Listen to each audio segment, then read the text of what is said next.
How can your school be more inclusive to LGBTQ students?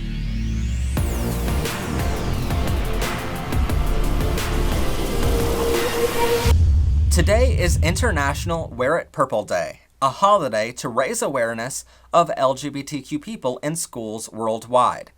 Multiple studies confirm lesbian, gay, bisexual, transgender, queer, asexual, aromantic, and intersex individuals account for over 11.7% of the students in any classroom. And by these numbers alone, you might wonder what the harm is in not providing any inclusive education to just 11% of your students. But those benefits are best described as both windows and mirrors. All of the education your school provides offers your students a window into something new they never learned before. For example, when you teach them about a history lesson, it offers them a window into the past to help them better understand how their country was founded or how they came to be. When you teach them about photosynthesis in science class, it offers them a window into how plants and other living things live and grow. But when you teach them about LGBTQ topics, you offer them both a window and a mirror. For the children who are either already out of the closet as LGBTQ or will later in life come out of the closet as such, it offers them a mirror to see a representation of ourselves. It validates our existence and experiences. It reinforces our values and self-worth. It also provides a space for our voices to be heard.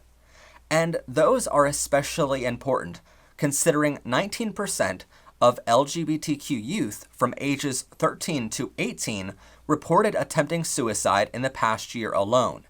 This is almost triple the rate of suicide attempts of non-LGBTQ children, which accounts for just 7% of the general population.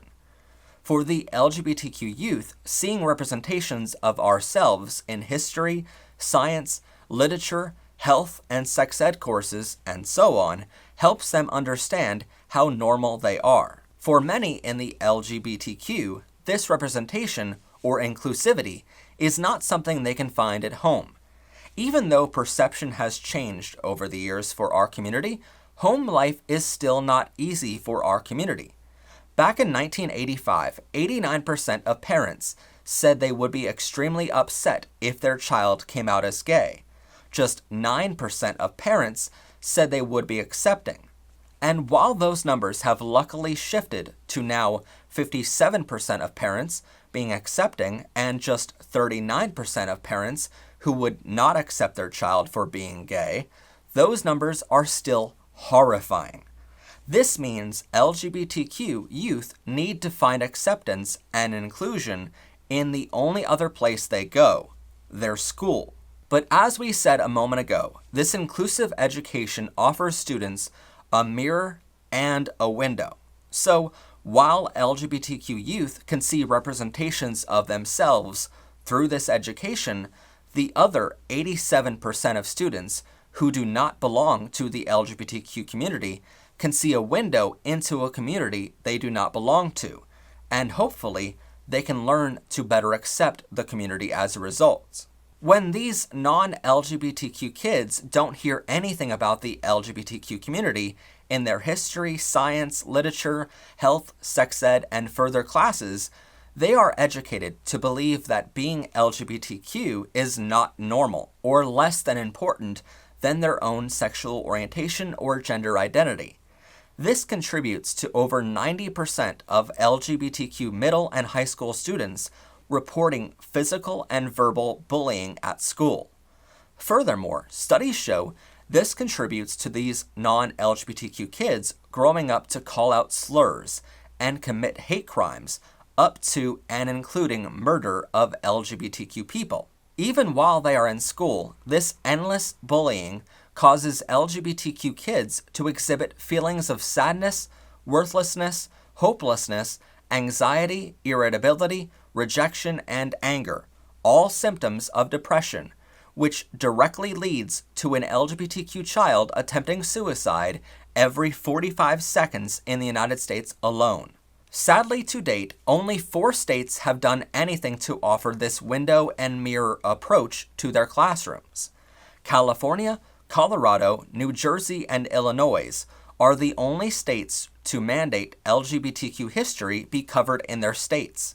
And that's just history, no other subject. 4 other states, including Texas, Oklahoma, Louisiana, and Mississippi, have laws called Don't Say Gay laws, preventing educators from even mentioning LGBTQ issues or people at all in their schools.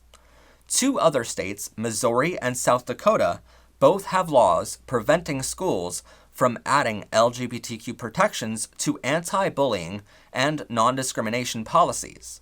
And 3 states, including Montana, Arizona, and Tennessee, all have laws requiring their school districts send written permission slips to parents, allowing them to opt out of their children being educated on LGBTQ issues or people. So now that we know why it's so important to offer better inclusivity in your schools to LGBTQ children, how exactly can you do that?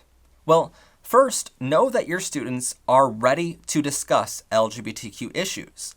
No matter their age, they have already heard about LGBTQ issues on TV, at family dinners, or conversations with their peers. Sadly, most of the info they get on our community is biased against us. 95% of middle and high school students report hearing homophobic remarks in school, but just 13% hear positive messaging about LGBTQ identities. So no matter what grade level you teach, your students are hearing about LGBTQ people. It's only up to you whether they hear that inclusive talk or whether it is abusive. The second thing to remember is that not everyone fits into a box, and that's okay. We've covered topics helping you better understand the gender identity spectrum and the 7 spectrums of orientation. So if you want to learn more, please check out the episode listed in the description down below. But understand that not everyone is straight or gay, or boy or girl. Labels are only for those who want to label themselves as those labels. Number 3, if students misuse terms out of ignorance, such as confusing the terms homosexuality with being transgender, punishing them may discourage them from asking questions or discussing LGBTQ issues in the future. But if a student intentionally uses slurs to hurt LGBTQ people or poke fun at the conversation you're having in class that day, punishing them shows that student how wrong those actions are and shows other students how bullying won't be tolerated. Number 4, don't assume discussions on LGBTQ issues have to involve discussions about sex. Every October, we cover new episodes every single day, covering important history lessons about LGBTQ people. For example, did you know the man who helped America win the Revolution was a gay man? The man who won the Allies the Second World War was also a gay man, and plenty more. In music class, you can have a discussion on how the Battle Hymn of the Republic was written by a woman named Julia Ward, and she only wrote the now famous hymn because her husband was gay and always out dating another man. In literature class, you can discuss the LGBTQ storylines in books like Moby Dick, The Adventures of Huckleberry Finn, and more. In art class, you can discuss how the founder of modern photography, a man named F. Holland Day, was a gay man. In social science class, you can discuss how in 1872, the first woman to run for president of the United States was a lesbian. And in health class, you can share our LGBTQ health playlist with your class, which covers the science of being gay or transgender, the health disparities of LGBTQ people, and plenty more. So to say that it's easy to cover LGBTQ topics in every subject in school is an understatement, because you can incorporate LGBTQ history, science, literature, even religion, covering how it's not a sin to be gay in any major religion of the world, and plenty more topics out there. You can cover all of these without being intrusive into your curriculum. You can incorporate all of these things very naturally where all the students get to see how normal it is and how it's embedded into every other topic that they discuss in class. In fact, that brings us to number 5 on our list. Treat LGBTQ characters in literature or history class as whole people with many interests and identities. Show your students as many points of relatability as possible between them and the LGBTQ character they are reading about. Showing these points of relatability offers students a way to see these people with many aspirations, hobbies, and so on, which ensures they don't just think that their sexuality or gender identity defined them as a character in the book or the history lesson you're teaching. Number 6, speak in terms of relationships and not just labels. For example, if you're discussing the color purple, you can refrain from asking if the main character, Celie, is a lesbian. Instead, ask your students to capture the complexity of attraction and ask your students to examine Celie's relationship with Shug. Why is Celie drawn to her? What motivates Celie's romantic interest in women generally? And so on. Number 7, don't rely on LGBTQ students to explain LGBTQ characters to the class. Sure, they can volunteer, but otherwise treat them like any other student. Many kids are still trying to figure out their identities, so asking them to speak up for an entire minority group is daunting. Secondly, singling them out may give the impression to other students in the class that the LGBTQ child is different or non-equal. Number 8, build into your class a time for open discussion. One of the best things a teacher of mine did in high school was offer an anonymous question mailbox where everyone could submit questions to the teacher. And once a week, she would answer those questions for the whole class. And this was my time to learn how normal my relationships would be one day as a gay man, and my only time of the week where I got to learn anything about the LGBTQ community. Next up, you can post signs around your school or classroom, designating these spaces as safe zones, through stickers, posters, and more on your bulletin boards or classroom door. These signs let students know you are LGBTQ friendly and are willing to challenge anti-LGBTQ harassment. Most importantly, this lets students know you are open to discussion of LGBTQ issues. Coming in at number 10, stand up against homophobia, transphobia, biphobia, and aphobia whenever and wherever you see it, especially in your school. If students use slurs such as faggot, dyke, tranny, and so on, punish them for bullying with the same punishment your school district allows for using the N-word or other bullying practices. But it's not just the slurs that matter here. For an LGBTQ child, hearing other students use their sexual orientation or gender identity in a derogatory fashion is just as harmful. For example, you might hear students yell out, "That's gay," or "What are you, trans now?" All of these are just as harmful as the slurs I mentioned a moment ago, and these actions need to be dealt with swiftly and to the fullest extent of your bullying policies. Furthermore, when you see something like this going on, make it a teachable moment and call it out publicly in your class. Name the behavior for what it is. Describe to students what you saw or heard, and label the behavior for all of your students to understand. Tell the whole class how, quote, "that word is derogatory and is considered name-calling. That language is unacceptable in this school and beyond." You can also take the opportunity to educate and instruct the students on how to do better in the future. Next up, support the targeted student. If someone is being bullied or harassed, don't make any assumptions about what the student is experiencing. For example, if bullies are calling them gay, it does not mean they are gay, but it also does not mean they are straight either. So the best thing you can do, besides punishing the bullies and making a teachable moment out of the situation, is to ask the student who was bullied what they need or want. Ask them how you can offer your support. Ask them how they are feeling in the coming moments, hours, and days, over and over again, until you as an educator feel comfortable that they are really okay again. Kids will say they are okay in that moment because their friends are close by, or because they don't want to be labeled as sensitive in school. But you as an educator should follow up with them in private to ensure they are really okay and to offer your support.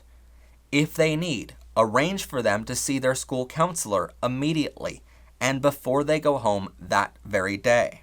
As educators, we've seen countless tragedies of students like Channing Smith from Manchester, Tennessee, who was just 16 years old. He was a star student who was outed online as bisexual and took his own life mere hours after getting home from school. Or Jamel Miles from Denver, Colorado, who was just 9 years old. He came out as gay in school and in the coming week was being bullied for being gay by other students. Jamel even called out for help on Facebook to ask people to help stop the bullies.